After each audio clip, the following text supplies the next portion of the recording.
안녕하세요, 여러분. 만나 뵙게 되어 반갑습니다. 제가 애청하는 유튜브에 제 사연 한번 띄워볼까 해요. 속담에 여자 팔자는 뒤웅박 팔자라고 있지요. 여러분께서는 이 속담이 맞는 얘기라고 생각하셔요? 전 이 속담이 아주 꼭 저에게 들어맞는 말 같거든요. 나름 똑똑하다고 자부하던 제가 남편 하나 잘못 만나서 진짜 뒤웅박 팔자를 살았지 뭡니까? 28부터 제 젊은 시기를 날리고 말았던 그 이야기를 시작해볼게요. 처녀 시절 전 중견기업의 재무팀을 다니던 나름 잘나가는 여성이었습니다. 근 키에 늘씬한 몸매, 그리고 회사 일도 잘하는 자존심 높은 사람이었죠. 새로 오신 팀장님 환영 회식이 벌어지고 있던 술집에서 전 큰 위기를 맞았어요. 팀장님은 제 사정도 모르고 저에게 술을 계속 먹이시는 거였어요. 전 선천적으로 알코올 알레르기가 있어서 조금만 술이 들어가도 몸이 변해버리죠. 분위기상 거절하지 못하고 한 잔 마셨다가 얼굴은 물론이고 몸 전체가 빨갛고 두드러기가 올라오기 시작해서 당황스러웠죠. 그때 화장실에서 나오던 어떤 남자가 저를 보더니 홍당무 여인이다. 온통 빨갛잖아. 이보세요. 그렇게 놀리실 일이 아니거든요. 저 알코올 알레르기 때문에 지금 목이 붓고 너무 아프고 힘들다고요. 너무 아픈 나머지 저답지 않게 눈물까지 또르륵 흘리고 말았습니다. 그 모습에 미안해하던 남자는 초면인 저를 직접 병원에 데려다주고 치료가 끝날 때까지 옆에 있어 주었습니다. 알레르기 약을 맞고 증상이 호전되자 마음이 놓인 저는 그에게 고마움을 표현했죠. 그런데 그는 이렇게 너스레를 떨었어요. 고마운 건 알겠고 사람이 은혜는 갚아야 하는 거 알죠? 나에게 눈물로 호소해서 여기까지 동행했으니까 적어도 3번은 술, 아니 밥을 사셔야 합니다. 후일 그 남자는 제 남편이 되어버렸고 이날 첫 만남을 회상하면서 본심을 고백했죠. 그때는 당신이 어리고 처녀여서 그랬나? 얼굴이 빨간데 눈물까지 흘리는 모습이 얼마나 귀엽고 청초하던지. 한눈에 반해서는 이 여자가 내 운명의 여자구나 싶었지.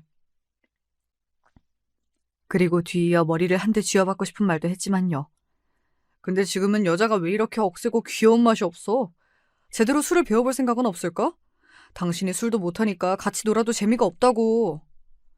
저와 정반대로 남편은 술을 아무리 마셔도 숙취도 별로 없고 쌩쌩하게 잘 노는 사람이에요. 특히 술 마시고 재미나게 노는 데는 한국 1등일걸요.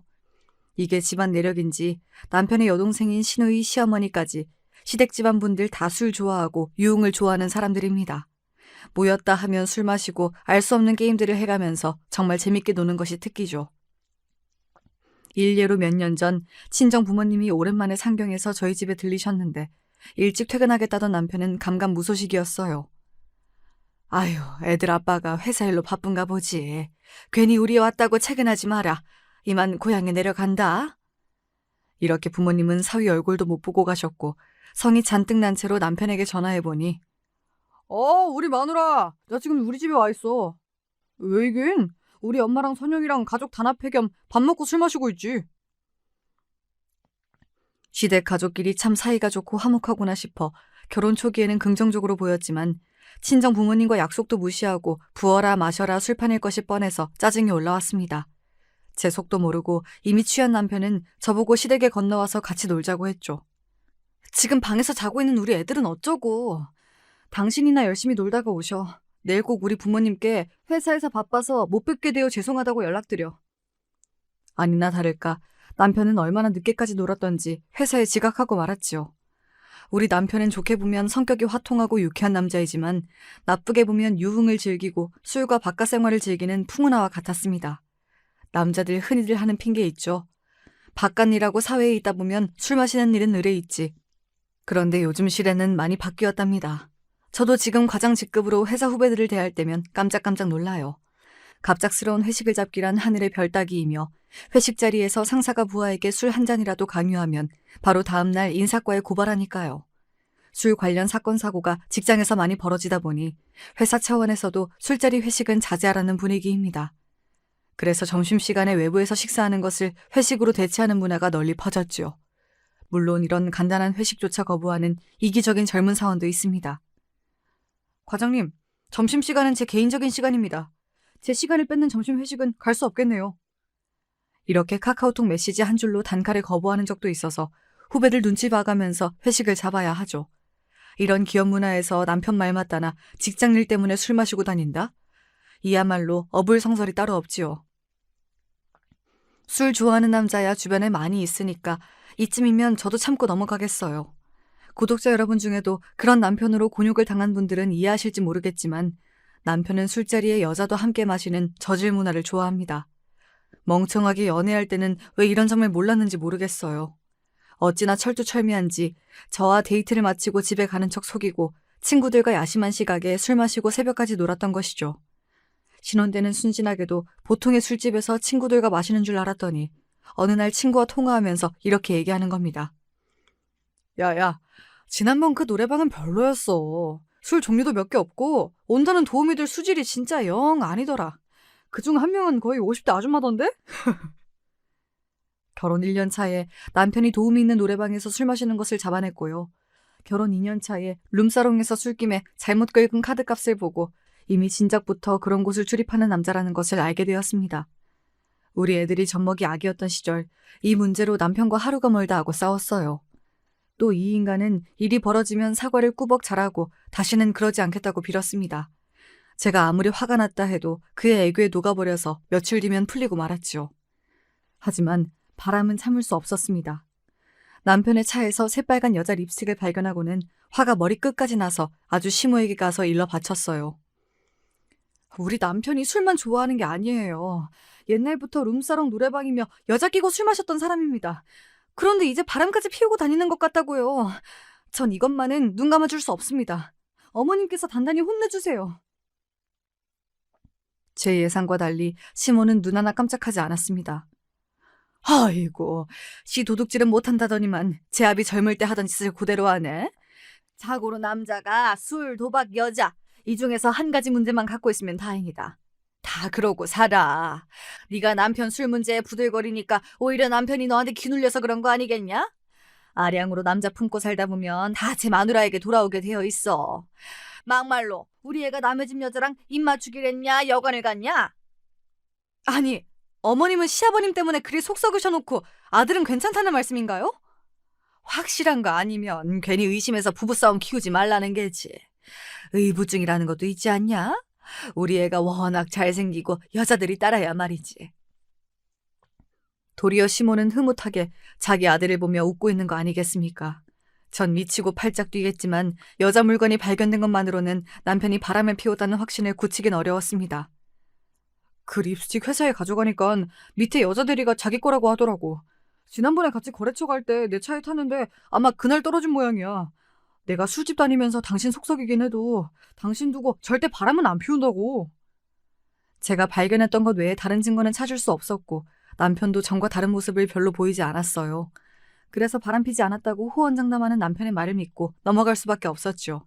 남편이 시댁 가족분들과 친하게 지낸다고 했는데 특히 시누이와는 아주 친했습니다. 둘이 옛날부터 함께 공유하지 않는 이야기가 없을 정도로 속을 터놓고 지냈죠. 전화도 매일같이 서로 하는 편이었고요. 그런데 이 남매가 이렇게 더욱 각별해진 것은 7년 전 시어머니가 돌아가신 뒤부터였어요. 건강하고 62세밖에 안 된 젊은 시모의 사망 원인은 교통사고였습니다. 하지만 어찌된 일인지 어머님 장례식에는 사람들이 와서 애도가 아닌 난동을 부렸지요. 어떻게 된 사연인지 찬찬히 설명해 드릴게요. 공무원이셨던 시아버지가 돌아가신 뒤로 유족연금으로 생활하던 시모는 늘 돈이 부족하다고 불평하셨어요. 그렇지만 본인이 직접 일을 해서 돈을 벌진 않으셨죠. 남편처럼 어머님도 외향적이고 활달한 성격으로 동네부터 여기저기 마당발로 지내셨습니다. 그렇다 보니 지인분들과 하는 계도 여러 개 있는 모양이었어요.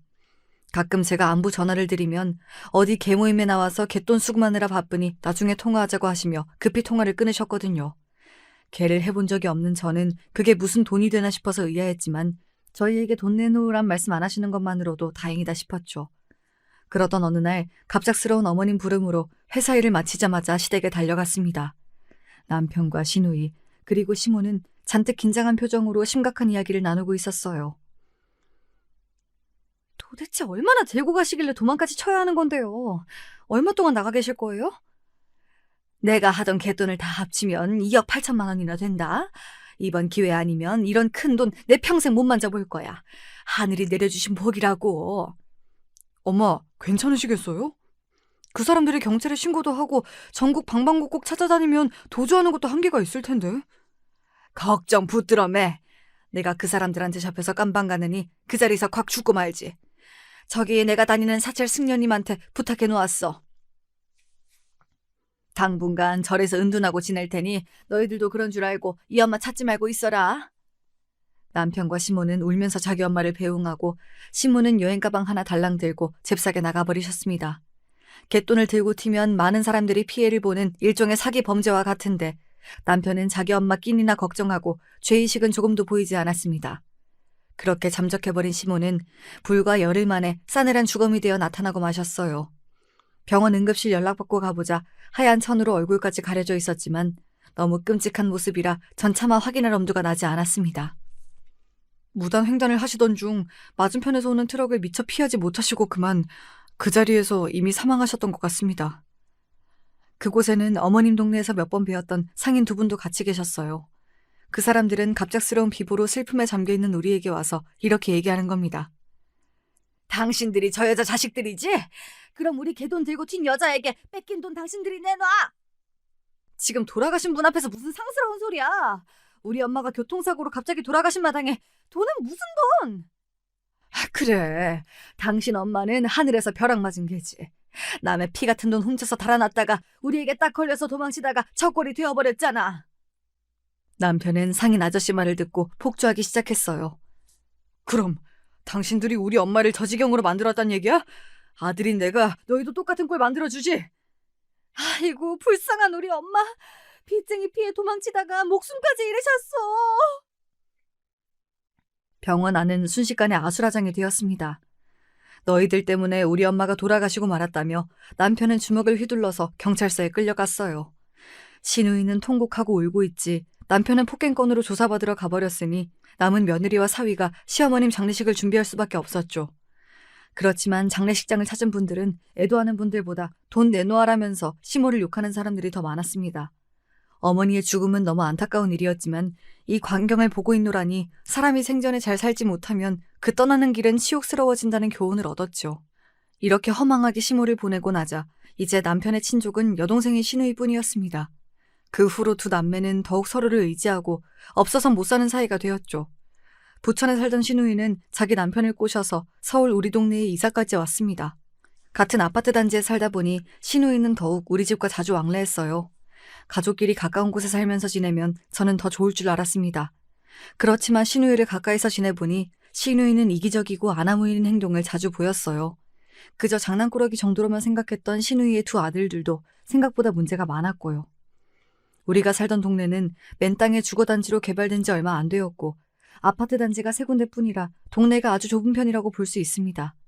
초, 중, 고등학교가 하나씩만 있다 보니 이 동네 사는 학생들도 다 이웃집 자녀들로 대충 사정을 다 알 수가 있었죠.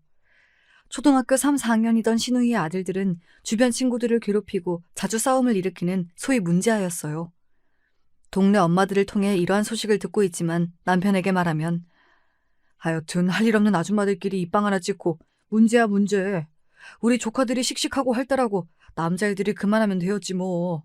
원래가 그만할 때 남자애들이랑 치고받고 싸우면서 크는 거야. 당신도 괜히 그런 아줌마들하고 어울리지 마. 남들이 시조카 욕하는데 그걸 듣고만 앉아있냐? 아니라고 감싸줘야지. 이렇게 자기 조카들이라고 남편은 그 아이들을 감싸기만 했지요.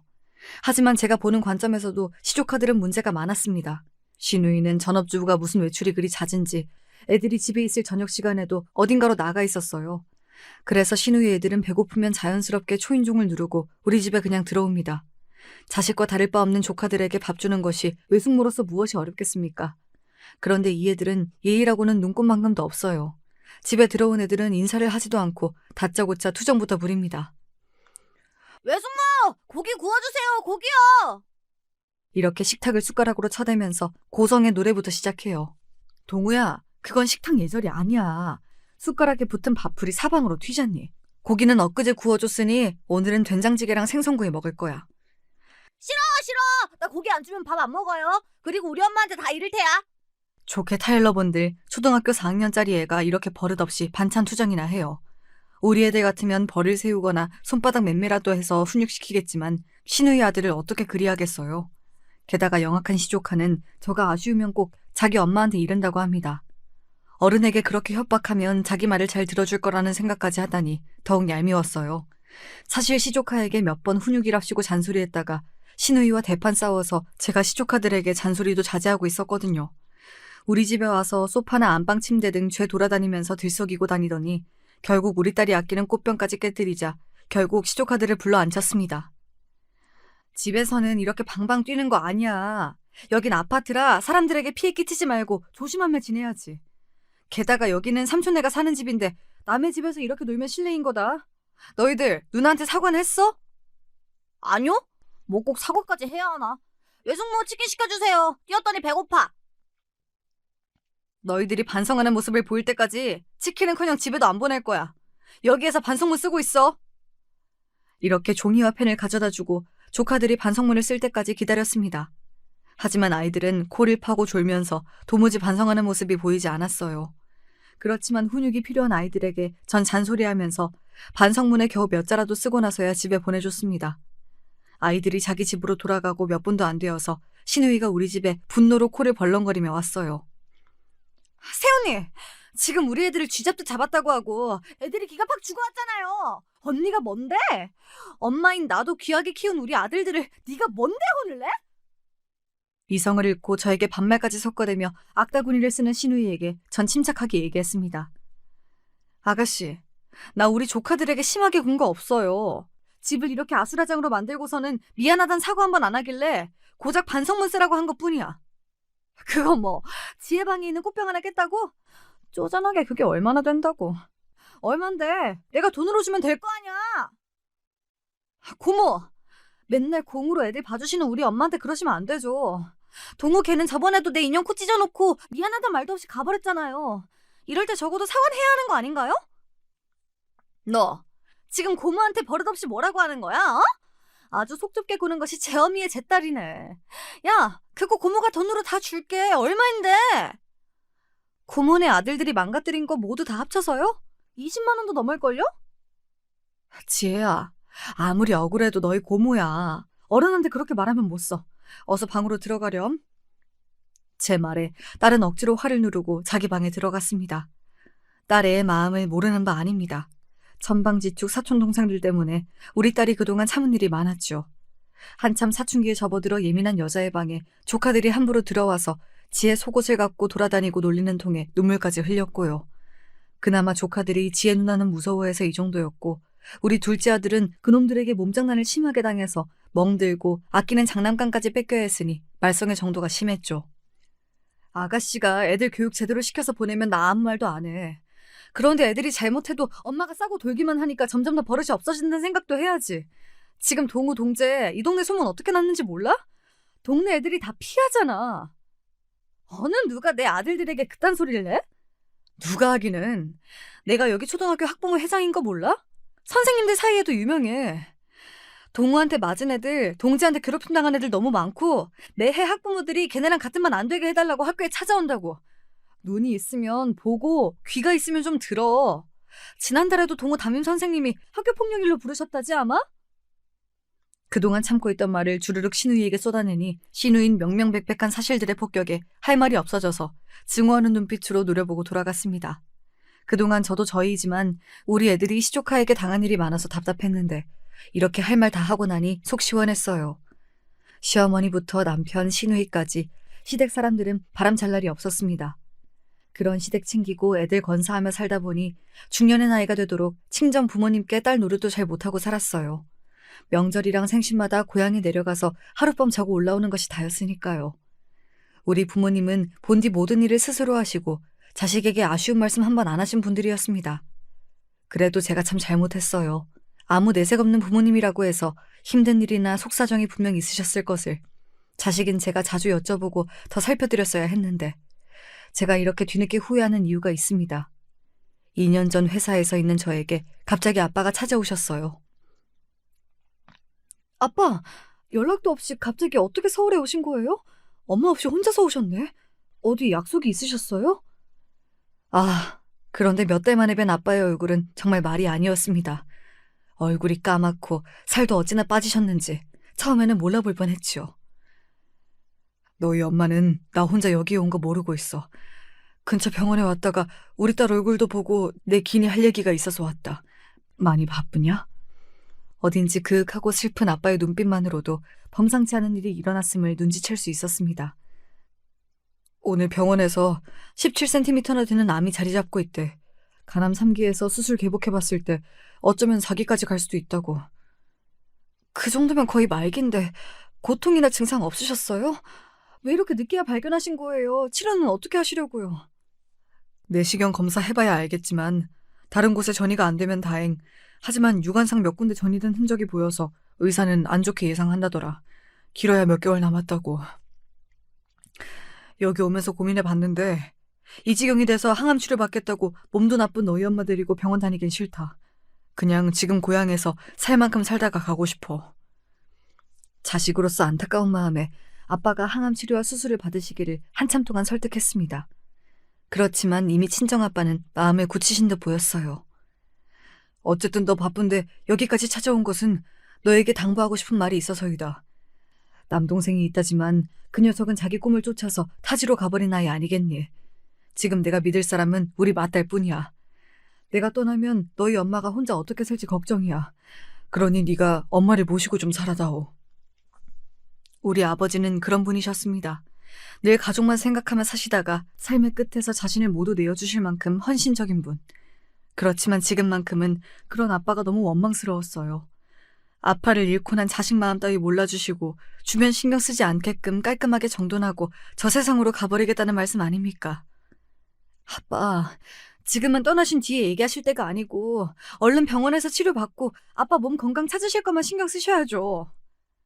급기야 아빠의 푹 꺼진 눈에서 눈물이 흘러나오면서도 저에게 간곡히 부탁하셨어요. 나도 이렇게 이쁜 자식의 마누라 두고 저 세상에 가고 싶겠냐마는. 내 병은 내가 알아. 발버둥 쳐서 나을 것도 아니라면 남편으로서 아비로서 할 일 하다가 죽겠다. 그러니 일단 오늘 한 이야기는 엄마에게 당분간 비밀로 하고 이것만 약속해 다오. 지금 사는 집하고 땅을 처분하면 그래도 한 4억은 나올 거야. 김서방한테 이 유산을 다 줄 테니 장모님 잘 모시라고 설득하거라. 아빠 병을 고쳐보겠다고 병원을 알아봤지만 아빠의 말씀이 옳았습니다. 1년 생존율이 10% 이하인 간암 4기셨고 고통을 낮춰줄 강한 진통제 외에 다른 방도가 없으셨죠. 아빠는 재산을 처분하기 시작하셨고 우리 엄마와 저는 그 모습을 슬픔 속에 지켜보는 것 외에는 말릴 수가 없었어요. 아빠의 유언을 남편에게 상의하자 남편은 흔쾌히 수락했습니다. 장인어른이 그렇게까지 생각하셨다면요. 자식으로서 그 뜻을 받들어야지. 나 장인어른 유산 때문에 그러는 거 아니고 장모님이 그 시골에서 어떻게 혼자 사시겠어. 난 우리 부모님이 다 안 계시고 하니까 우리 집에서 장모님 잘 모셔드리자.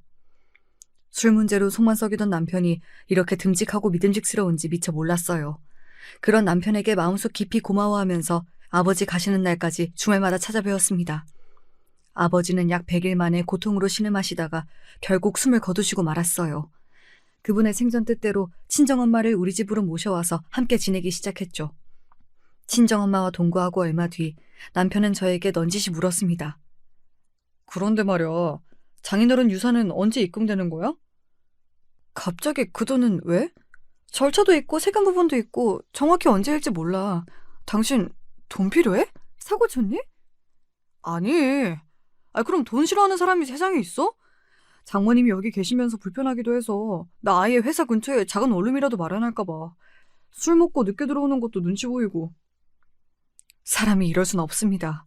몇 년 전 남편이 추중폭행 사건으로 합의금 300만 원을 물어주어야 할 때, 시모가 급히 병원비가 필요하시다고 돈 500만 원을 요구하셨을 때, 그 외의 사건들로 급전이 필요할 때마다 남편은 저 모르게 우리 아버지에게 도움을 청했습니다.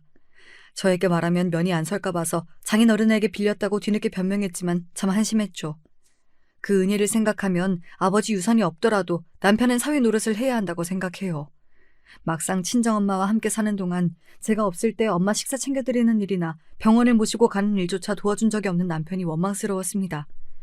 그렇지만 남편 입장에서 충분히 불편해할 수 있겠다 싶어서 그러라고 허락해주고 말았죠. 저 역시 아무리 내 부모이기는 해도 엄마와 사는 일이 쉽지 않았으니까요. 서로 세대가 다르고 제각기 살아온 여자 둘이 한 집에 있으려니 음식부터 청소까지 집안 살림 의견도 맞지 않아서 엄마와 다투기도 했어요.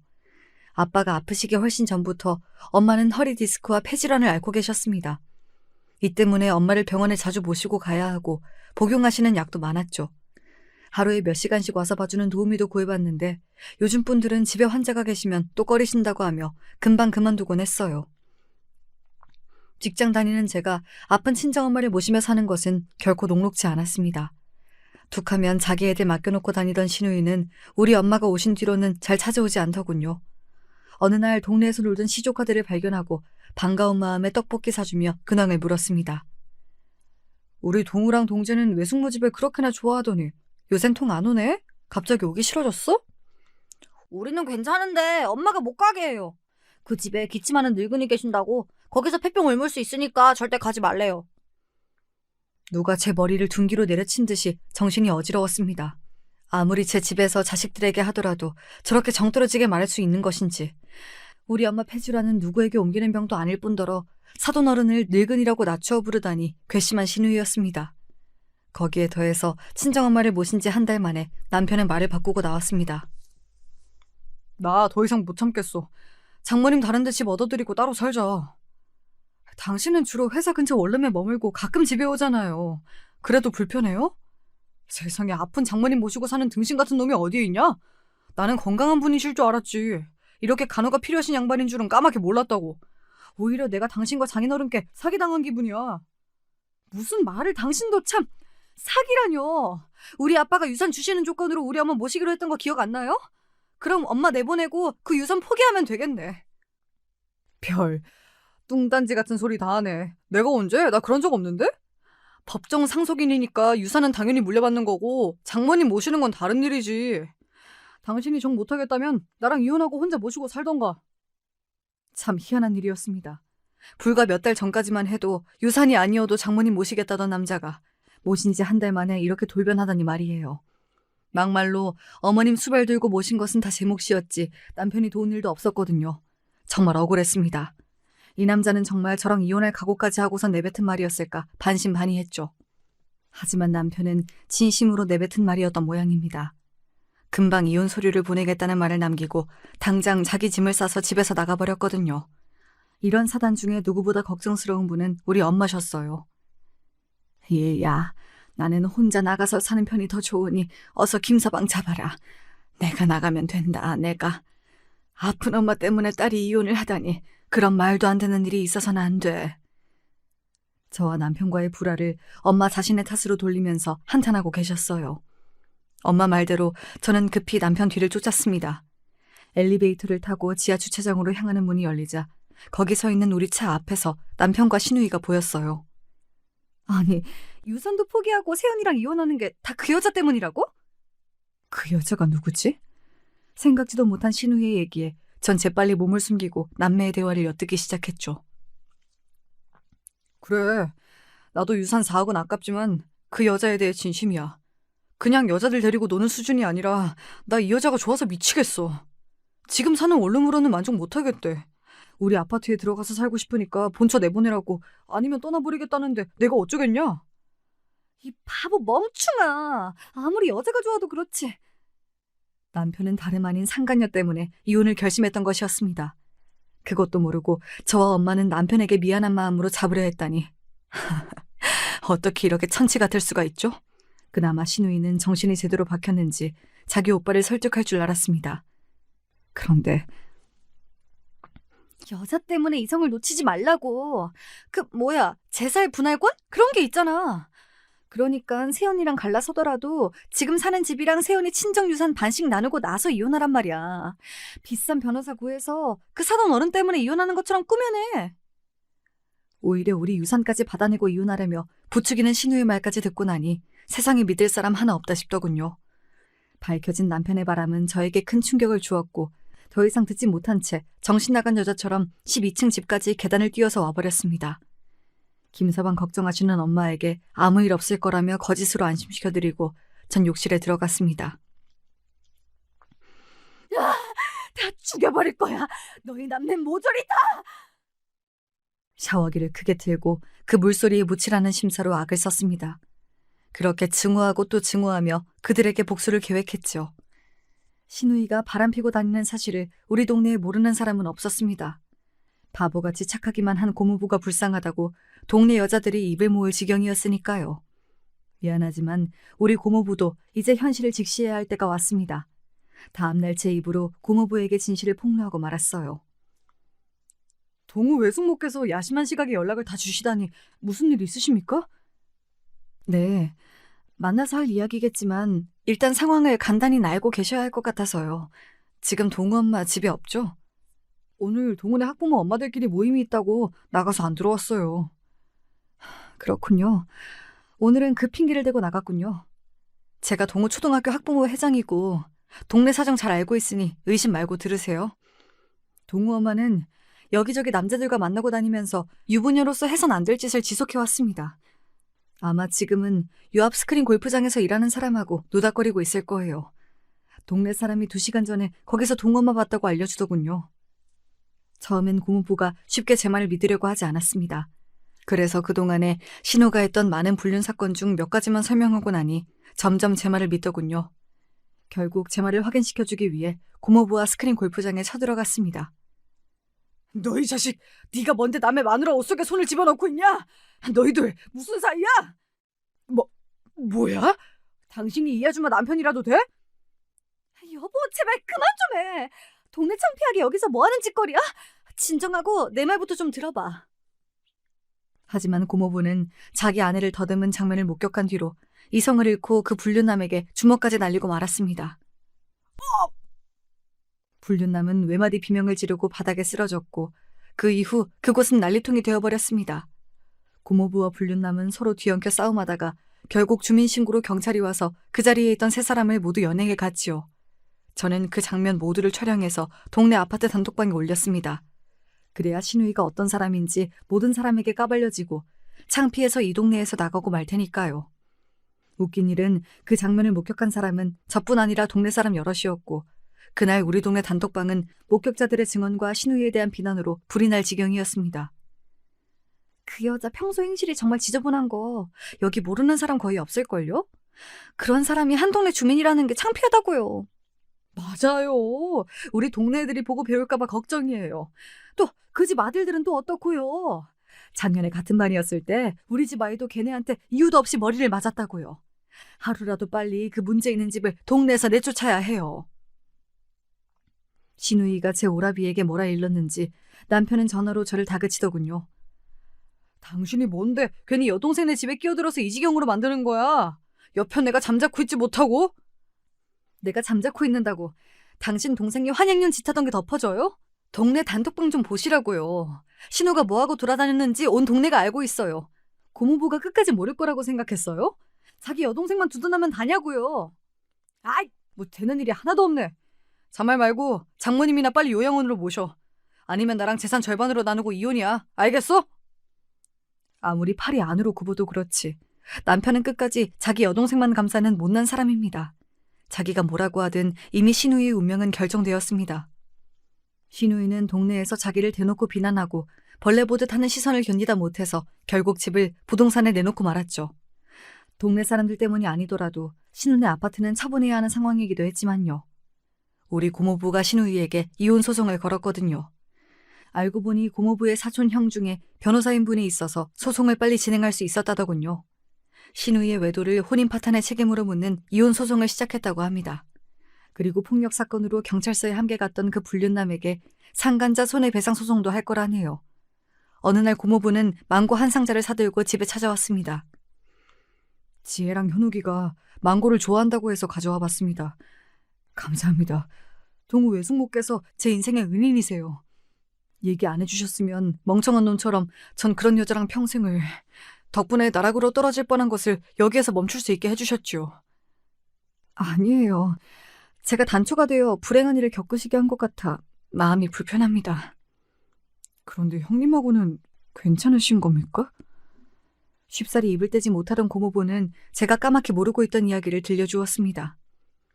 형님은 같은 남자로서 참 지저분한 놈입니다. 그런 자식을 형님이라고 부르기도 싫으니 아내 오빠라고 칭하죠. 아내 오빠는 자기 동생과 저에게 자신의 알리바이를 요구했었습니다. 알리바이라뇨? 그게 무슨 말이죠? 내 아내도 아내지만 그의 오빠라는 작자는 아주 오래전부터 여자가 있었습니다. 여자 끼고 마시는 술집에 가는 것은 약한 수준이고요.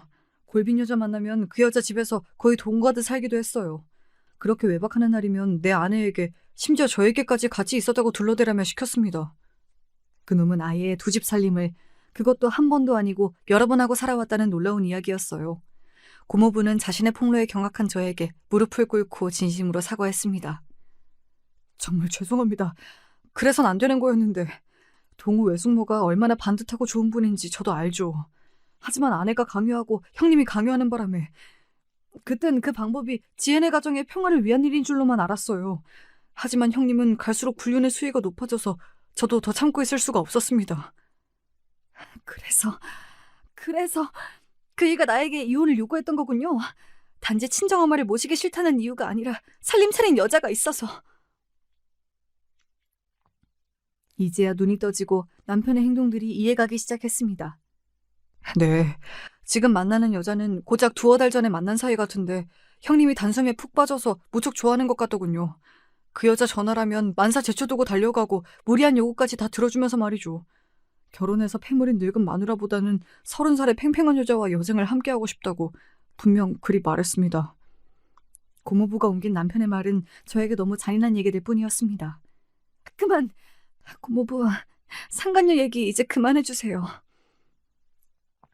그냥 참고 넘어가기에는 고모부가 옮긴 남편의 말이 제 심장을 갈기갈기 찢어놓는 것 같았습니다. 저야말로 참으로 한심한 여자였습니다. 고모부가 자기 아내의 실체도 모르고 살아주는 바보 같은 남자라고 생각했는데 저는 더한 남편을 옆에 두고서 모르는 채 살아왔으니 말이에요. 고모부는 저에게 동정의 눈빛을 보내면서 명함 하나를 주었습니다. 제 이혼 변호사이자 사촌 형입니다. 능력 있고 승소도 많이 한 변호사니까 도움이 되실 거예요. 꼭 형님에게 몹쓸 짓 되갚아주시고 돈 한 푼 못 받고 쫓겨나게 해주십시오. 제가 도울 일이 있다면 언제든지 연락주세요. 고모부를 보내고 나서 겨우 마음을 진정시키고 있는데 친한 동네 엄마에게 연락이 왔습니다. 지혜 아빠 요 며칠 안 보이던데 어디 출장 간 거 아니었어? 지금 그 집 시누이랑 둘이 닭 한 마리 호프집에서 아주 심각하게 얘기 중이던데? 분명 그들은 그곳에서 더러운 음모를 계획하고 있을 것이 분명했습니다.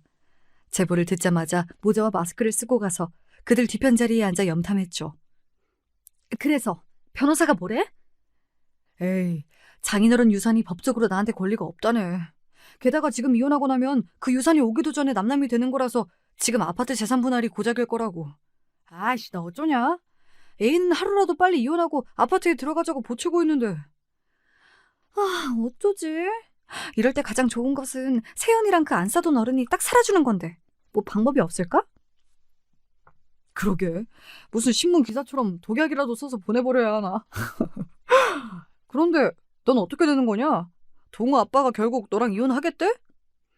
그 먹통 같은 남자가 아무리 꼬셔도 절대 생각을 바꾸지 않네. 우리 아파트도 매도 계약했으니 다다음 달이면 나 이사 나가야 해.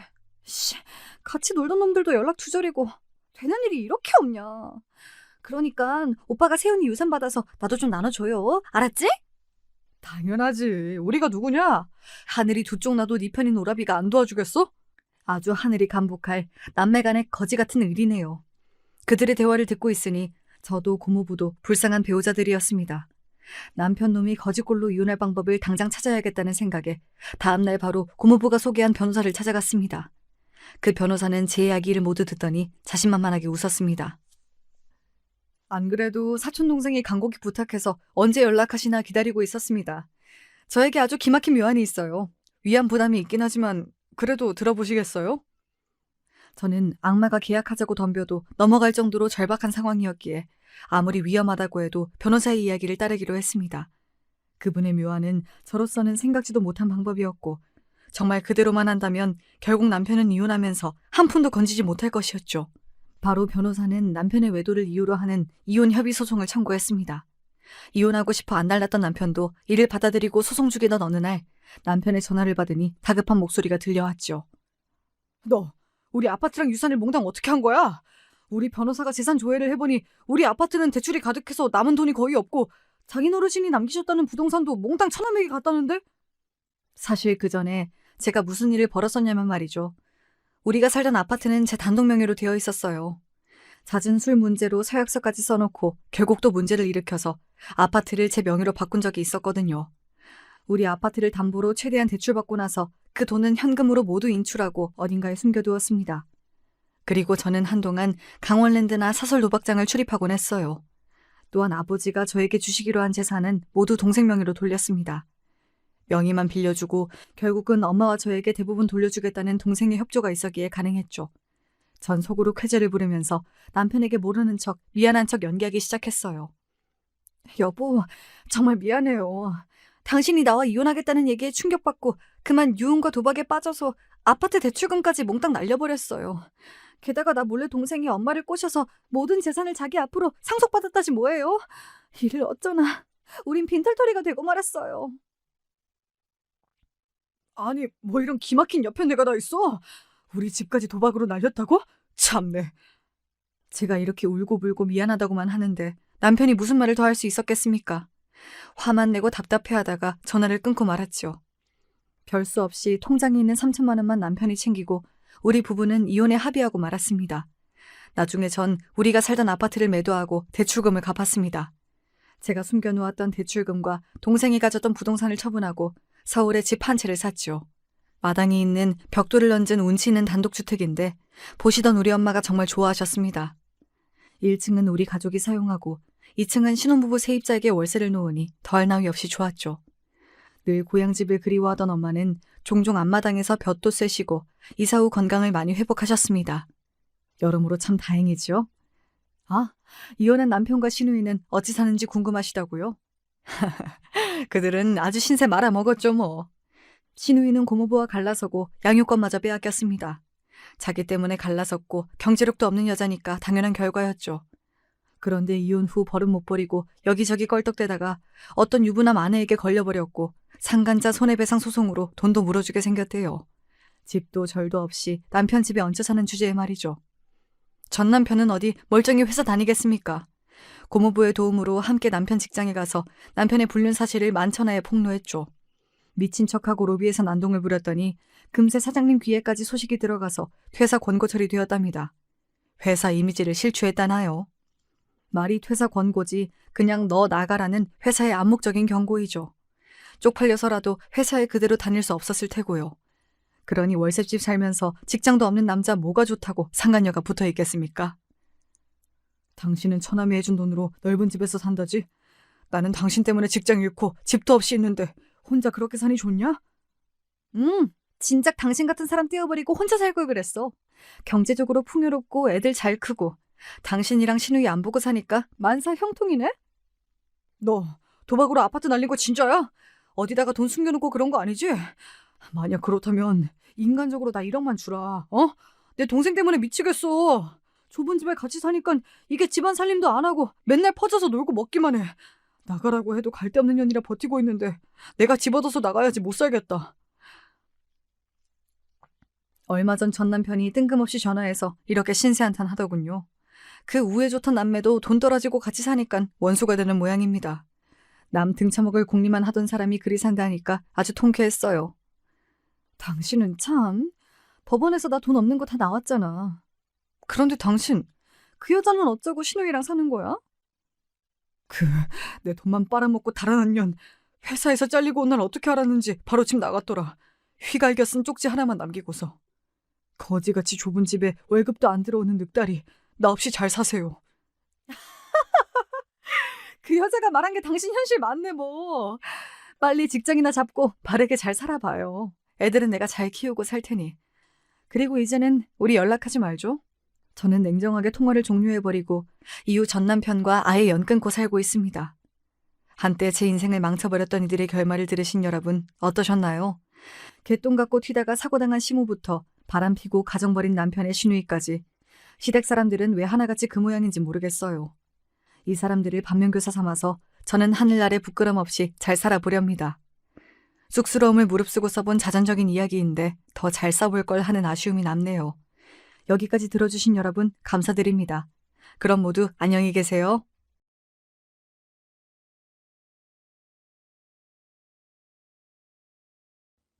안녕하세요. 세상 모든 자녀들이 그렇겠지만 전 저희 부모님께 참 미안한 게 많은 사람이에요. 그 이유 중 하나가 제 결혼이라는 게 더더욱 죄송할 뿐이고요. 전 강동구에 살고 있는 40대 초반의 주부고 참 뭐랄까 이런 나이에 딸을 신경 쓰시게 했네요. 암튼 저 못지않게 사고를 맨날 치고 다니는 이가 있었으니 그는 바로 제 남편이에요.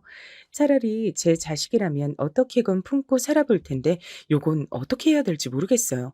제가 화를 내도 늘 별 수 없더라고요. 당신 이번 주에 우리 아빠 칠순 여행인 거 알지? 그럼 당연하지. 갑자기 왜 물어보는 거야? 갑자기라니. 당신이 언제 이런 거 말해놓고 약속 지킨 적이 있었어? 에이, 왜 또 그래? 나 진짜 안 그런다니까. 작년 아버님 생신 땐 내가 진짜 너무 힘들어서 그런 거야. 나도 그럼 힘들 때마다 어머니 전화 안 받고 나 하고 싶은 대로 살아도 되지? 아이고, 우리 마눌님 또 예민해지셨네. 내가 뭘 해드릴까? 어? 뭘 어떻게 해야 기분이 나아지겠어? 제가 이렇게 미리부터 화를 내는 이유는 남편이 그 전년도 우리 아빠 생신을 무작정 펑크내 버렸거든요. 아빠도 많이 놀라셨어요. 저기 이서방은 안 온 거냐? 왜 너랑 애들만 왔어? 아, 그게 아빠 아무것도 아니야. 일단 식사부터 하셔요. 어제까지만 해도 나한테 온다고 했었는데 무슨 사고라도 난 거 아니지? 아, 사고 저기 회사에서 뭐가 일이 터졌대. 수습하러 갔어요. 신경 쓰지 말고 우리끼리 밥 먹어요. 그러면서도 전 전화를 한동안 놓지 못하고 있었어요. 왜냐면 이 인간이 저한테 아주 큰 대형 사고를 치고 가버렸거든요. 화장실 가려고 잠깐 나간 사이 남편으로부터 전화가 와서 기겁을 하며 받았어요. 인간아, 당신 지금 어디야? 어디냐고? 아, 진짜 부재중 전화가 거짓말 안 하고 정확히 19통 와 있네. 왜 이래 무섭게? 왜 이러냐고? 오늘 무슨 날인지 몰라 지금? 와, 나 지금 화딱지 나서 돌아버릴 것 같아. 그게 내가 요새 계속 말하지 않았나? 나 공황장애 왔다고. 공황장애? 그거 내가 오는 게 맞지 않아? 지금 이 상태가 딱 공황장애 같은데 나 당신 때문에 진짜 숨도 못 쉬고 쓰러질 것 같거든? 날 왜 이렇게 괴롭혀? 우리 선영이 또 말 험하게 한다. 오빠가 그러지 말랬지. 저기 아버님한텐 내가 전화 드릴게. 공황장애 때문에 병원 왔어 지금. 다음에 찾아뵌다고 하고 오늘 내 카드로 맛있는 거 많이 사드려. 보통 여기까지만 대화를 들어도 이 남자가 일반 가정의 남편이 아니라 되게 현대판 한량처럼 느껴지지 않으시나요? 게다가 카드는 개뿔이요. 저 인간 월급은 들쭉날쭉 갖다 주기 때문에 카드값도 뒤죽박죽으로 밀려요. 헛소리하지 말고 당장 어딘지 말해. 진짜 위치 추적기 같은 거 달아버리기 전에. 나 정말 오늘 화가 너무 많이 나서 못 참겠어. 말 자꾸 무섭게 할 거야? 저기, 나 기분 좀 전환하려고 부산 내려왔어. 호철이 형이랑 여기서 바람 쐬고 회 먹으니까 기분 좀 나아진 것 같아. 다음엔 가족들끼리도 오자. 와, 내가 여기저기 다 들쑤시고 신문할까 봐 알아서 말하네. 안 되겠다. 나 오늘이야말로 어머니한테 연락할 거야. 아들놈 다시 가져가시라고. 여보, 여보 진짜 왜 이래? 진정해. 전 여기서 전화를 끊다 못해 아예 꺼버렸고 화장실 내부에서 얼마나 숨이 막히던지 숨이 안 쉬어지더라고요. 제 신세 잠깐 탓하다가 오늘같이 좋은 날을 망치기 싫어 참았어요. 아빠, 애들 곳에 또 많이 컸지. 혜빈이 이번에 또 치아가 하나 빠졌어. 내가 뽑아주기 무서워서 치과 갔다니까. 그러게. 점점 이러다가 못난이 되겠다. 그래도 애들은 금방 나잖아. 그럼 곧장 또 나더라고. 자리 잘 잡아야 되는데. 아 참, 아빠 이것 좀 더 드세요. 아빠 앞에 음식을 더 덜어드린 다음 그래도 손주 손녀 양쪽에 끼고 좋아하시는 모습을 보며 겨우 참았죠. 서이놈이 정말 엉망진창이지만 그래도 그 아래 손주 손녀들이 대신 효도를 하고 있으니 아빠 그래도 만수무강하시라고 속으로 되뇌었네요. 그러고 돌아와서 전 남편 짐을 싹 싸놓고 캐리어 하나를 꽉꽉 채운 상태로 현관에 내놨어요. 애들은 궁금해했지만 답해주지 않았고 진짜 이번에야말로 끝을 보리라고 다짐했는데요. 얄미운 인간이 또 이럴 때 쓱쓱 빠져나가더라고요. 기막히게 이런 분위기를 눈치챈 거예요. 선영아, 방금 이서방 다녀갔다. 그 뭐야? 뭐 좋은 걸 받아왔다고 고기 세트 놓고 갔더라. 잘 먹을게. 뭐라고? 지금 다녀갔어? 씩씩거리던 절 이런 식으로 대충 때우고 눌러앉으려는 인간이 너무 밉더라고요. 이날 들어오면서 제가 싸둔 짐도 모른 척하고 능글맞게 넘어가고 지 손으로 다시 훌훌 풀어서 넣어놓는데 저도 참 바보예요. 그런데 아무튼 이런 식이라 저도 칠순 여행은 더더욱 단도리를 했어요. 아무래도 이때 자기도 뼈아픈 경험을 했었던 건지 칼같이 비행기표 챙겨가지고 같이 제주도 따라오긴 했답니다. 자기가 노년에 이혼이라도 당할 걸 체감했는지 아니면 얼마 전 무작정 사버린 오토바이 때문인지 몰라도 우리 아빠한테 엄청 아부를 해댔어요. 아버님, 여기가 엄청 맛집이래요. 국수집들 진짜 많고 다들 맛집이라고 광고해 대지만 여기가 찐이라니까요. 그래. 자네 장모가 진짜 국수라면 환장을 했었지. 장모님 돌아가시기 전에 많이 왔었어야 했는데 저도 그 생각하면 또 눈물 나려고 하네요. 이렇게 신발을 찍어가며 비위 맞추는 남편의 모습이란 정말 너무 싫었어요. 그래도 어쩌겠어요. 홀로 되신 지 얼마 안 된 우리 친정아빠란 하나밖에 없는 딸 부부가 잘 살아야 복이잖아요. 일단 우리 남편이란 작자한테 제가 왜 이렇게 크고 작게 불만이 많냐면요. 남자로서 가장 기본적인 거, 월급 갖다 주는 일을 똑바로 안 해요. 저도 아이 어린이집 보내고 이랬기 때문에 가끔씩은 제가 메꿀 때가 있는데 그걸 믿고 있는 것 같아요. 당신 뭔가 착각하고 있는데 이 집 가장 당신이야. 세대주도 당신이고 돈 벌어서 집 대출 착착 갚고 생활비 보태야 하는 주된 업무 당신이야. 왜 자꾸 내 월급 믿고 슬쩍 모른 척해? 그게 아니라 회사에서 일 터진 거 수습하다 보니까 내 돈이 들어가서 어쩔 수가 없었어. 이번 달엔 200만 원만 줄 수 있을 것 같아. 장난하냐? 장난해? 나 이러다가 혜빈이 학교 가기 시작하면 일 그만둘 수도 있어. 왜 내가 돈까지 벌어다 줄 거라고 생각해? 애 둘 혼자서 힘들게 보고 있잖아. 남편은 이러면 또 기막히게 눈치가 빨라가지고 그런 달은 또 돈을 400 맞춰서 갖다 줘요. 이런 남편에게 질려있는 저에게 그나마 중간딸이 역할을 하는 사람이 신우였답니다. 옳게 있잖아. 우리 영민이 때문에 고생 많지? 이 녀석이 얼마 전에도 엄마한테 돈을 빌리러 왔었다니까. 엄마도 고개를 절레절레 하더라고. 무슨 돈이요? 지금 돈 넣을 구멍이 없을 텐데. 아니, 돈 달라고 하는 곳이 더 있는 건가요? 그게 아니라 전에 엄마가 얼마씩 줬었던 것 같아. 혹시 옳게 생활은 잘 되고 있는 거지? 내가 정말 대신 미안해. 저놈 너무 철이 없어. 이렇게 시댁 식구들도 어느 정도는 제 남편의 본질을 인정했답니다. 결혼할 때에는 그렇게 별이라도 따다 줄 것처럼 굴었던 사람이에요. 그렇게 능글거리는 모습은 결혼 후에도 이어지고 진짜 실속이 하나도 없더라고요. 그리고 이 집에서 제 편을 그나마 들어줬던 건 딱 한 사람 신우뿐이고요. 나머지는 다들 별로예요. 특히 어머니의 갑질은 정말 대단했답니다. 오죽하면 제가 이런 말까지 했을까요? 왜 이렇게 아들 갖고 저한테 함부로 하세요? 그렇게 대단한 아들을 주신 것도 아니잖아요. 어이구고, 진짜 제 말하는 것 좀 보게. 이거사, 네가 바로 며느리란 자리에 있는 거야. 심히 알길 뭘로 하는 거야, 진짜. 적당히 우습게 알아야지. 당신 왜 그래 진짜.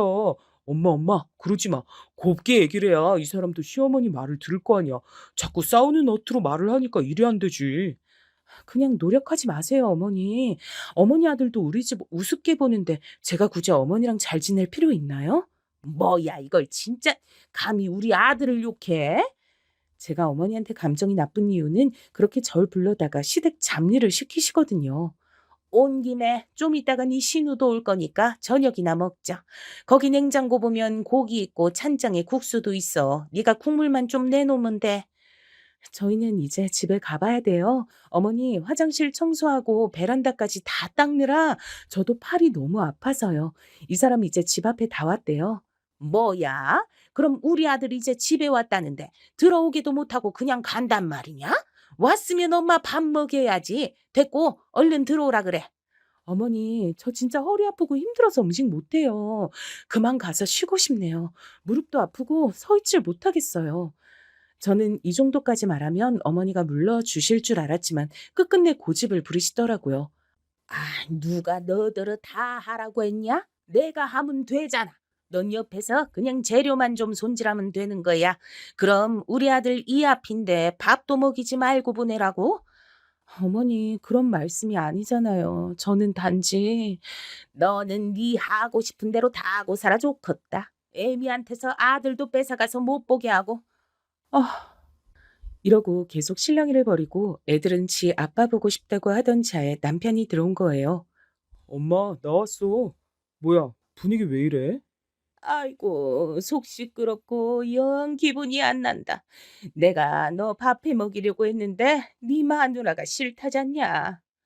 어머니, 저 디스크 터지고 몸 안 좋은데 오늘 와서 청소도 다 해드렸잖아요. 앉아 있는 것도 괴로운데 어떻게 밥을 해요? 엄마, 엄마 내가 같이 할게. 왜 이래들 싸우지 말고. 미쳤어? 네 마누라가 여기 있는데 네가 왜 일을 해, 이놈 새끼. 네가 그렇게 팔푼이처럼 구니까 마누라가 우습게 보는 거 아니야. 그러니 처음엔 멋모르고 기다리던 애들도 울먹거리기 시작하고 전 허리에서 번개가 스치는데 진짜 죽을 맛이었어요. 이렇게 싸우는 일들이 쭉 늘어서 옥신각신하다 보니 어머니가 좋게 보일 리가 없었죠. 게다가 제가 처음에 임신을 했을 때에도 저에게 보통 상처를 주신 게 아니었거든요. 나는 성별 같은 거 하나도 안 따져. 바라는 게 없다니까. 그런데 네 친정에선 아들 좋아하시지 않겠냐? 네? 저희 집이요? 저희 아빠 말씀이세요? 아빠가 왜요? 왜? 내가 듣기론 네 친정아버진 무조건 손주로 갖고 싶어 하시던 것 같던데 뭘. 아까 내가 반찬 갖다 주고 스쳐가면서 슬쩍 물어봤어. 반응이 그렇더라고요. 저희 아빠가 뭘 그런 걸 가르치겠어요? 그저 딸이 임신한 것만으로도 안쓰러워하시고 좋아하시는데. 난 모르겠다. 그냥 그렇게 말씀하시는 거 들었어. 이러니 전 좀 짜증이 나서 아빠에게 바로 전화했었어요. 아빠, 아빠가 손주 갖고 싶다고 우리 어머니한테 아까 말했었어? 그게 무슨 말이야. 내가 네 시어머니한테 무슨 할 말이 있어? 어머니가 아까 이렇고 저렇고 말씀하시더라고. 난 지금 입 덧하고 힘들어 죽겠는데 본인이 아들 보고 싶은 걸 괜히 아빠 핑계 대는 것 같아. 그래? 난 그렇게까지 원하진 않는데 너도 알잖아. 그냥 물으니까 대답한 것뿐이야. 뭐라 했는지 기억도 안 난다. 이걸 갖다가 또 어머니를 쫓아가지고 뭐가 어쨌네 하고 따질 수도 없고 저만 그렇게 속을 끓였어요. 그래놓고 제가 딸을 낳았을 때에도 역시나 계속 우리 아빠 핑계를 얼마나 대시던지요. 아까 보니까 네 아버지 표정이 너무 안 좋으시더라. 내심 아들이길 바랬는데 딸을 낳았으니. 친정 아버지 입장에선 얼마나 면목이 안 설 거야. 저는 얼굴이 퉁퉁 붓고 몸도 아파서 쭈그러져 있는데 그런 제 앞에 와서 꾸역꾸역 크림빵을 드시면서 말씀하셨어요. 저희 아빠 그런 말씀 안 하셨어요, 어머니. 그냥 저한테 수고했다고 하셨어요. 그건 네가 그렇게 생각하고 싶은 거지. 내가 바보냐? 네 아버지 표정이 영 그게 아니라니까. 아까워서 아쉬워서 어쩔 줄 몰라 하시더라고. 안아보시지도 않고 갔잖냐. 아, 그건 아빠가 허리가 안 좋아서예요. 저희 아빠는 저한테 수고했다고 용돈도 50만 원 주고 가셨어요. 이 말을 하면서도 사실 굳이 말하기 싫었지만 일부러 어머니 들으라는 듯 말했답니다. 왜냐면 아기 낳았을 때 어머니는 정말 뭘 조금도 갖고 오지 않으셨어요. 이런 말씀만 예의 없게 하셨죠. 아휴, 여기 뭐 먹을 게 없냐? 선물로 들어온 주스 그런 것도 없어? 히터를 어찌나 빵빵하게 틀어놨던지 숨이 턱턱 막히네. 물이라도 있으면 좀 줘봐라. 제왕절개로 힘들게 아기 낳은 며느리 앞에서 바로 옆 의자에 털썩 주저앉아서 이런 주문부터 하시는 분이었어요. 그래놓고 앉자마자 주스 들고선 저런 말씀을 하고 계시니 곱게 보이질 않았고요. 아빠가 주신 용돈 얘기를 했더니 그걸 또 이렇게 연결시키는 거예요. 진짜 하나부터 열까지 너무 마음에 들지 않는 노인네였어요. 그래? 50만 원을 주고 가셨다고? 그래서 넌 뭘 할 건데? 이거 고스란히 애기 위해서 쓸 거예요. 기저귀랑 분유값이 얼마나 비싼데요, 어머니. 외벌이 월급만으로 애 키우는 거 힘들어요. 그 뭐냐, 요즘 한약 많이 짓던데 네 남편 약 좀 지어주지 그러냐? 저는 이때 인상이 확 써지면서 안 그래도 자리에 없는 남편을 떠올리며 처음으로 대들게 됐어요. 어머니, 술 마시느라 애 낳을 때 자리 비우고 지금 해장국 먹으러 간 사람이에요. 근데 제가 그런 남편 한약까지 지어줘야 돼요? 그러니 상황은 어머니랑 전 점점 불쾌한 기분으로 있게 됐고 전 눈앞에서 들으란 듯 남편에게 전화해서 마구 화를 냈죠. 어디야? 당신 애 아빠 맞아? 어떻게 애기 낳은 거 슬쩍만 보고 거기 나가서 국밥을 먹고 있어? 나 지금 온몸이 제정신이 아니야. 당장 와서 시중 들어도 모자를 파면 지금 밥이 넘어가? 아구야, 너 뭐 그렇게 네 남편을 잡아대냐? 속 안 좋아서 나간 애한테. 어머니, 저는 저희 남편이 애 낳느라 이렇게 사지가 고통에 빠져 있으면 안쓰러워서 종일 붙어 있었을 거예요. 솔직히 이런 말씀드리기 좀 그런데 우리 아빠도 서희가 그 자리에 없는 거 보고 많이 실망하셨어요. 뭐? 너 지금 나한테 뭐 가르치려고 드냐? 가르치려고 드는 게 아니고요. 아, 저 좀 쉬고 싶어요, 어머니. 그러니 저 좀 놔주세요. 네? 첫 애를 낳기 전과 후마다 이렇게 족족 감정이 나빴으니 어머니랑 자주 안 보게 됐죠. 남편은 이걸 또 저한테 슬며시 핑계를 대면서 우리 친정에 대충 하려다가 저한테 된통 욕을 얻어먹었고요. 막말로 우리 집 왔는데 아빠가 돈도 대줬고 애들 자라는 족족 가방이랑 옷도 사주고 용돈도 줬던 게 우리 아빠인 거 알지? 나 진짜 돈 갖고 이러기 싫은데 어머니는 우리 애들 자라는데 해주시는 게 뭐가 있어? 아들 장가 보내놓고도 아들 거 챙겨주라고 난리시잖아. 아이 참. 우리 엄마 얘기까지 끌어다가 그렇게 굳이 뭐라고 해야겠어? 나는 당신이 그런 식으로 연결 지을 때 진짜 너무 화가 나. 그럼 그런 소리 안 듣게 좀 알아서 잘 해봐. 장가 안 가고 챙겨주는 여자랑 사는 것 같은 총각처럼 자유롭게 살지 말고.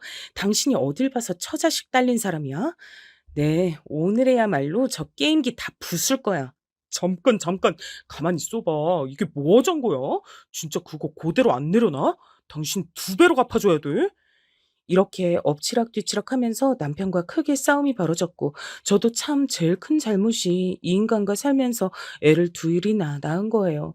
첫째 때는 그저 이 사람이 능력은 있지만 자꾸 안 좋은 일을 겪어서 그런가 싶었거든요. 본래 저희 아빠는 남편을 마음에 안 들어 하셨어요. 이 서방은 대체 몇 번이나 이직을 하는 거냐? 보고 있자니 진짜 답답해서 말이 안 나온다. 에이, 아빠, 아니야. 이 사람 이번 회사에선 정말 큰일이 있었어. 이번에 내가 옆에서 지켜보다가 화나서 그만두라고 한 거야. 너무 그렇게 예민하게 받아들이지 마. 내가 화가 안 나게 생겼어? 자식을 낳았으면 애비가 돼가지고 뭔 짓을 해서라도 돈을 벌어야지. 당연한 거 아니냐고. 그걸 마누라가 처가해서 돈 터올 때까지 기다리고 앉았는 거 아니야. 아, 참. 아빠 왜 이렇게 흥분을 하고 그래. 진짜 아니라니까. 아빠가 오해한 거야. 저는 이때 한껏 아빠 앞에서 남편 편을 들었어요. 그때만 해도 이 사람이 그렇게 이상하진 않았거든요. 어쩌면 저를 아주 보기 좋게 잘 속이고 있었던 걸까요? 그러고 얼마 안 가서 둘째가 생겼고 또 임신 기간엔 남편도 잘했어요. 그런데 출산할 무렵 또 이직을 했던 거죠. 그쯤부터 화가 났고 이제 어머니를 뺀 부부 둘만의 사이도 나빠진 거예요. 당신처럼 자꾸 몰아붙이기만 하면 뭐도 안 돼. 내가 집에 있고 싶어서 이런 거 아니잖아. 나도 장인 어른께 돈 타 쓰는 거 자존심 상한다고. 너무 그렇게 기 다 죽이고 그러지 마. 어? 더 말하기도 지친다. 잔말 말고 빨리 취업해. 더 얘기하기 싫어. 이런 상황이 이어지다 보니 둘째가 태어나고 난 뒤 참 아이에겐 미안하지만 우리 부부의 사이는 급속도로 악화됐죠.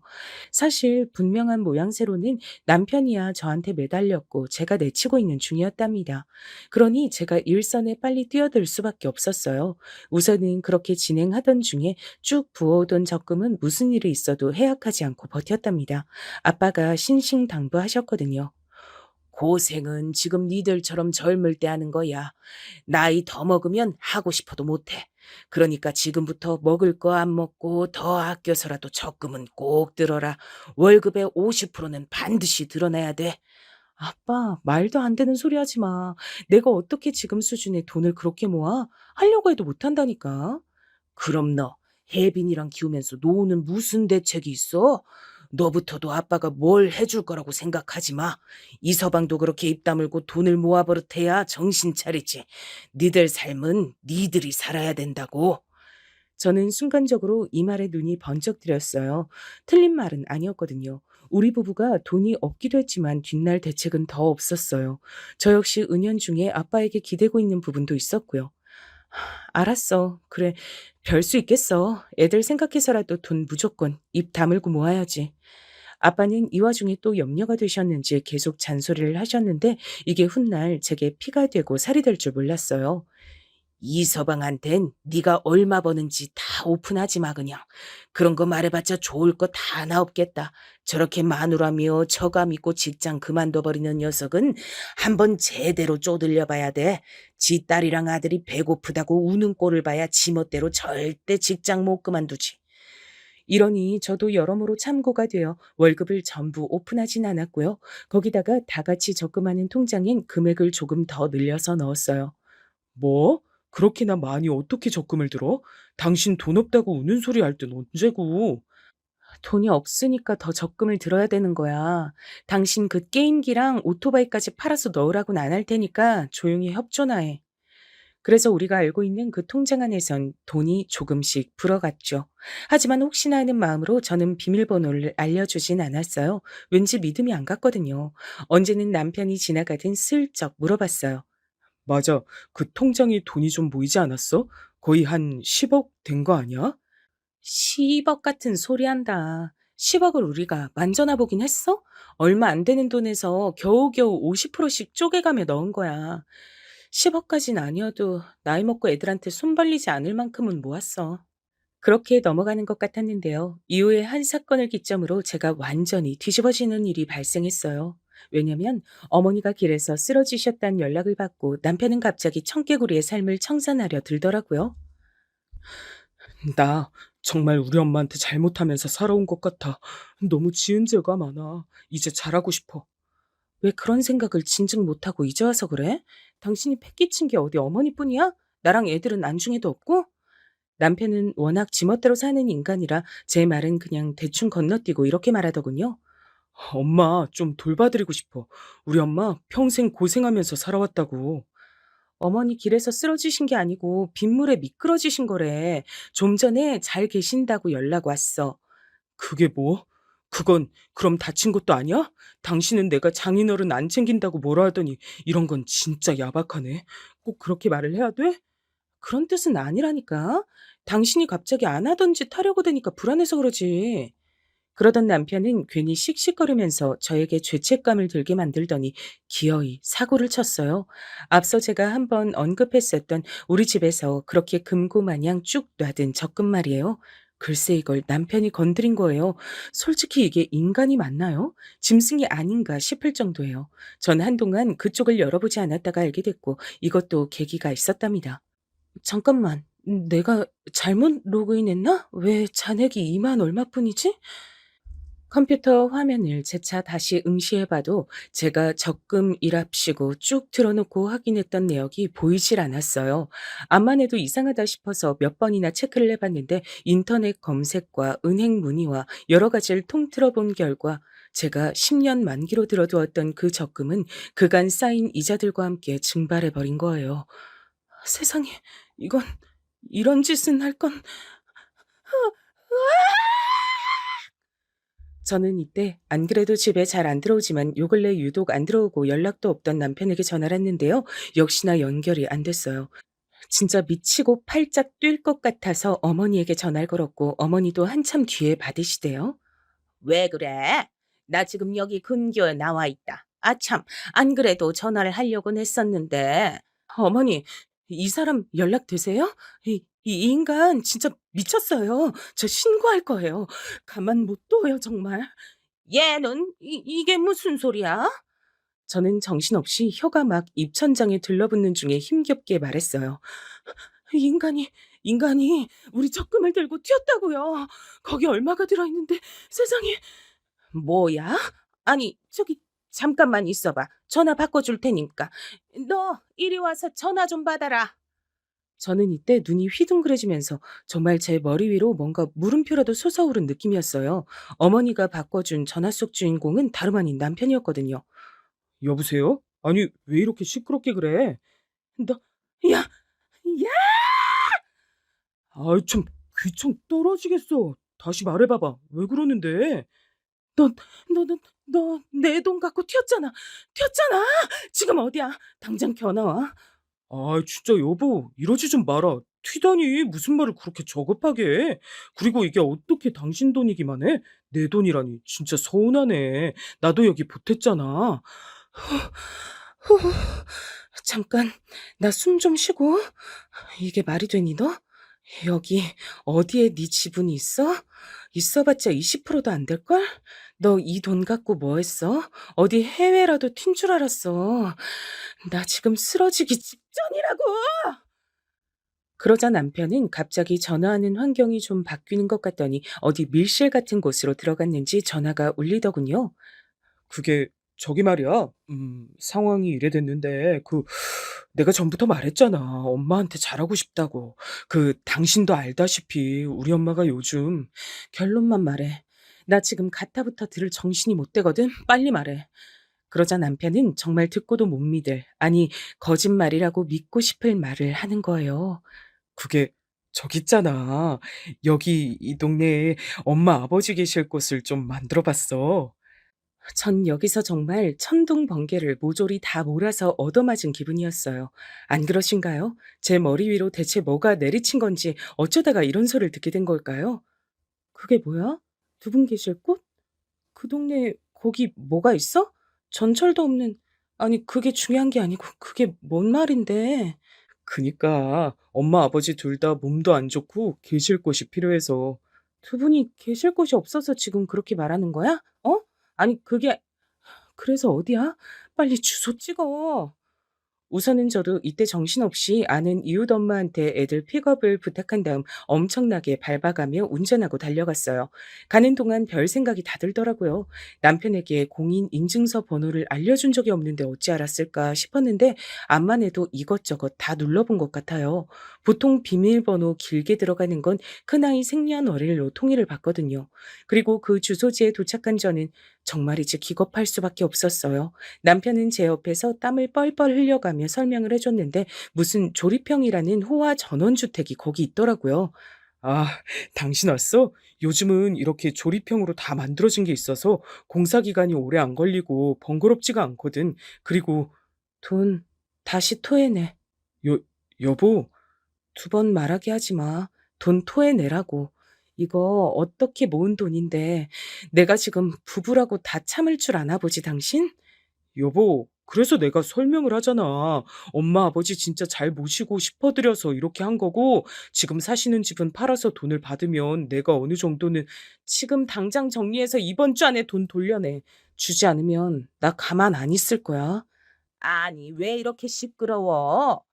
저는 이때 안쪽에서 나오는 어머니, 그리고 느릿느릿 나와서 제 얼굴 보고도 모른 척 하시는 아버님을 보니까 피가 거꾸로 솟았어요. 어머니, 이게 다 무슨 꼴인가요? 이거 아들이 해줬다면서요. 어느 틈에 언제 이렇게 기간을 들여가지고 하신 거예요? 아니다. 생각해보니 마지막으로 돈 확인한 지가 언제더라? 아, 맞다. 당신 그거 혜빈이 생년월일로 로그인해서 해지한 거 맞지? 남편은 제 눈치를 보면서도 지 엄마한테는 효도한다는 자부심이 있었는지 계속 조용하라고 손을 연신 입에 갖다 대더라고요. 어머니, 저 이 돈 안 돼요. 이거 다 받을 거예요. 저는 저희 못 먹고 못 모으고 애들 사줄 거 못 사주고 그간 저희 노후 위에서 피똥 싸며 모은 돈이에요. 어머니, 솔직히 아들이 어디서 이런 돈이 났을 거라고 생각하셨어요? 딱 봐도 사채 아니면 우리 집 뒷돈이랄 거 예상 못 하셨어요? 세상에 이것 봐라. 좋은 날에 이렇게 찬물 끼얹는 재주가 있어 너는. 말을 그렇게 못돼 처먹게 하니까 우리 영민이랑 싸우지. 어차피 이거 우리가 나중에 세상 뜨면 다 니네 집 될 거 아니냐. 영민이가 뭐 그리 대단한 잘못을 했어? 그게 어머니 아들만의 돈이 절대 아니니까 그러죠. 제 돈이 8, 90% 들어갔다니까요. 이거 절도예요, 어머니. 어머니랑 아버님 노후 즐길 돈을 왜 우리한테서 가져가세요? 자식이 아들밖에 없으세요? 아가씨도 있잖아요. 그런 와중에 하필이면 이때 이웃 애엄마한테 전화가 걸려왔어요. 저기 혜빈이 엄마 어디쯤이야? 내가 애들 데리고 우리 집 왔는데 혜빈이가 학교에서도 열이 났대. 지금 애가 기운이 없어. 멀리 있는 거 아니면 한 30분 안으로 올 수 있을까? 결국 저는 얘기를 다 마무리 짓지 못하고 급히 차를 타고 움직여서 왔고 역시나 애는 아프더라고요. 독감으로 입원하고 괴로워하는 걸 보니 진짜 제가 뭘 하고 있나 싶었어요. 그리고 그날 저녁엔 신우가 전화와서 한바탕 전쟁을 벌였답니다. 이걸 계기로 전 정말 단계적으로 시댁의 정이 떨어지고 결심을 하게 된 것 같아요. 와, 올케 진짜 너무 당황스럽다. 아니, 올케랑 영민이랑 엄마 아빠 사이에 있는 날에 난 왜 끌어들여? 뭐, 나보고 노후자금 받으라고 말했다며? 나도 지금 엄마 아빠 챙기느라 허리 끊어지는 사람이야. 올케가 뭔데 그래? 아니, 형님은 지금 어머니, 아버님이 완전 꽁으로 그 집 차지하고 계신 거 알면서도 그러세요? 저도 하도 화딱지가 나서 한 말이지만 틀린 말이에요, 그게? 효도를 받으려면 남매한테 받으셔야지 왜 생판 남인 며느리가 모은 돈으로 받으시냐고요? 진짜 환장하겠다. 내가 팔은 안으로 굽는다 소리 들을까봐 매 순간마다 그렇게 모든 상황에서 옳게 편 들었어. 영민이도 평소에 얼마나 야단 쳤는지 알아? 근데 말을 어쩜 그렇게 하냐, 나한테? 누가 보면 내가 아주 엄마 아빠 다 내팽개치고 사는 사람인 줄 알겠어. 형님, 저 지금 이렇게 감정적으로 놀이하면서 뭐 말하고 그러기 싫어요. 전 지금 그 돈 없어진 것 때문에 제정신 아니고요. 돈 받을 때까지 오늘부로 전 잠을 못 자요. 누가 더 힘들겠어요. 그건 영민이랑 둘이 얘기하라고 왜 나한테 그러는데? 남동생이 옳게 돈 훔쳐다가 형님네 어머니 아버님한테 호강시켜드린 거니까 당연히 책임이 있으신 거 아니에요? 제가 지금 생판 이웃집 다른 아줌마 붙잡고 말하고 있어요? 이렇게 시끄럽게 싸우는데도 남편은 그 망할 전원주택인지 뭔지에서 살림을 차리고 안 나왔고요. 그러고도 다음 날 연락을 안 받아서 뭔가 했는데 믿어지시나요? 형님은 저한테 그렇게 자기도 부모님께 뭔가 했다고 생색을 내더니 그 생색은 바로 시댁 가족 베트남 여행이었어요. 돌겠다. 당신 지금 베트남이라고? 공항? 야, 이게 말이 되냐? 당신 진짜 세상에 무서울 게 없나 보다. 당신도 당신이고, 어머니도 어머니고, 아버님도 아버님이고, 형님도 형님이야. 진짜 다 같이들 어지간히 진상짓 하면서 산다, 정말. 당신 내가 설명한다고 했는데도 가버렸잖아. 이건 엄마 아픈 거 걱정해서 누나가 준비한 여행이야. 이미 3달 전부터 계획했어. 말했으면 당신은 당연히 안 갈 거였잖아. 일단 나 일정 시작해야 되니까 다시 전화할게. 그러고 전화는 끊겼고요. 이런 통화를 하고 난 어떤 여자가 제정신으로 있을 수 있을까요? 저는 더 참을 수가 없어서 발을 동동 구르다가 제발 이쪽에는 오픈하지 말자, 참자 그렇게 다짐했던 곳에 입을 열고 말았답니다. 그건 정말 최후의 보루였던 저희 아빠였어요. 아마 아빠가 알게 되시는 순간 모든 건 끝난 거나 마찬가지였거든요. 그래서 참고 미루고 미뤘던 건데 이제 제 힘으로는 해결이 어려웠어요. 아니나 다를까 아빠는 제정신이 아니셨고요. 당장, 당장 이서방 여기로 불러. 내가 오늘 진짜 다 부수고 뒤엎어버릴 거다. 어딨냐 그놈의 자식. 아빠, 그게 저기 놀라지 말고 여기 물 좀 마셔. 잠깐만. 일단 물 좀 마시고 그게 어머니 아버님 모시고 베트남 여행 가 있어. 3일 뒤에 온다더라고. 뭐? 어딜 뭐가 어쩌고 어째? 이놈의 것들을 그냥. 아빠, 일단은 진정해. 나도 어떻게 해야 될지 모르겠어. 이미 결론은 났으니까 너가 선택을 해라. 무슨 선택? 아빠는 뭐를 결심했길래? 아빠는 이때 우두커니 바닥만 보고 계시더니 곧장 다시 고개를 바로 세우고 거칠게 말씀하셨어요. 이혼해라. 아빤 그 말밖에 할 게 없다. 이 말은 정말 제가 이 인간과 쭉 살아오며 가슴에 담고 있던 그 말, 마치 사직서처럼 품고 실제로 보여주진 않았던 말이었어요. 이혼하라니. 정말 말이 나오질 않더라고요. 아빠, 나도 그 생각은 했지만 그렇게 생각하는 이유가 뭐야? 그놈은 답이 없어. 생활력도 없는 놈이 자기 마누라랑 딸, 아들 생활비 쪽에서 모은 돈을 그냥 감정에 취해서 지 부모한테 쳐 갖다 준 거지? 그놈 새끼 나중에 빚져서 사채 써서 더 사고 칠 거다. 나는 너 그런 꼴 되는 거 못 본다. 지금 상황이 처참하지만 이게 마지막이라고 믿고 싶어. 아빠는 아주 비참한 얼굴로 저랑 눈도 안 맞추고 막상 딸이 이혼길을 걷게 되는 게 속상하셨던지 힘겹게 말씀하시더라고요. 빚, 빚이라니. 아, 생각만 해도 끔찍하네, 정말. 그렇게 들으니까 나도 이젠 그냥 덮진 못하겠다. 안 되겠다. 지금도 빚이 있는 건 아닌지 별 생각이 다 들 정도야 지금. 좌우지간 너 이혼해. 재산도 어떻게 나누는지 그거나 이제 머리 식히고 알아봐라. 똑똑하게 야무지게 잘 챙겨 먹고 나와. 머리를 식히기는커녕 좀 더 아득해진 저는 주변을 수소문해서 최대한 제 신분을 밝히지 않는 선에서 이것저것 조사해 봤어요. 남편과 결혼 10년을 넘었으니 재산 나누기가 되지만 한편으론 걱정스럽더군요. 이 인간이 전혀 기여도가 없는데도 돈을 반을 나눠야 한다니. 근데 애들은 네가 키울 거 아니야? 저쪽은 애 키울 능력이 전혀 안 되는 거잖아. 키울 생각도 없고. 그럼 그거 그냥 다달이 양육비로 꾸준히 받아먹는다고 생각해. 딴 건 몰라도 양육비는 구렁이 담 넘든 못 넘어가. 이제 법으로 문제되거든. 이런 조언들을 얻어서 전 아직 한국에 들어오지 않은 남편에게 카톡으로 이혼을 선포했고요. 밤에 정말 전화가 불나도록 걸려왔지만 받지 않았어요. 어차피 다음날 시댁 식구들이 다 우리 집에 들이닥칠 것을 대비하여 저도 만반의 준비를 해두었답니다. 역시 예상한 대로 남편은 사색이 되어 뛰들어오더군요. 멍청한 사람이에요, 정말. 아니면 절 너무 의지하게 제가 제 무덤을 팠던 걸까요? 여보, 진짜 왜 이래? 장난이 너무 심하잖아. 진짜 나 잠을 못 잤어. 중간에 비행기 연착해서 얼마나 똥줄 탔는지 알아? 전화를 왜 안 받냐고. 그리고 이혼이라니. 이혼이 뭐야? 아니, 왜 집은 이 모양인데? 왜 곳곳마다 비어 있어? 애들은 한 번에 그렇게 따다다 묻지 마. 정신 산만하니까. 당신이 말한 대로 이혼 서류 준비했고 작성하면 돼. 이 말하고 있는데 어머니랑 형님도 뒤늦게 막 뛰어서 따라 들어오더라고요. 야, 뭐 하자는 거야, 너? 이혼? 아이고, 진짜 며느리 하나 잘못 들여가지고 내내 가슴이 쫄아드네, 정말. 옳게. 와, 사람 피 말리는 재주가 있다, 진짜.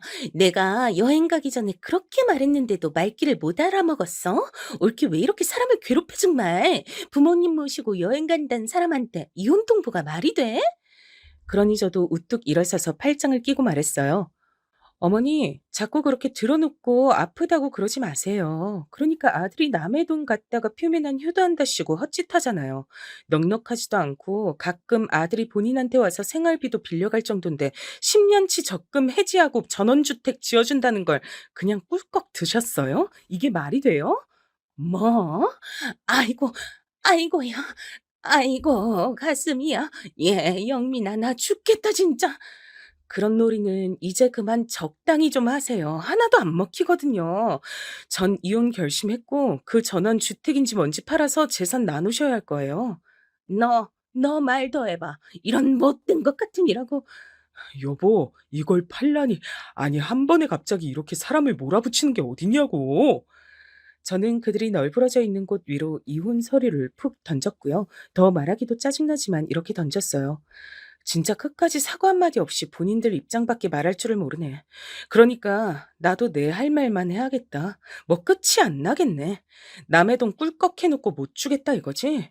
나도 살아야겠어. 나도 애들 끼고 걔네 먹이고 살리고 입혀야 되거든. 잔말 말고 돈 얼른 만들어서 나한테 내놔. 아, 여보, 진짜 왜 이러냐고. 저는 제 몫만 받으면 돼요, 어머니.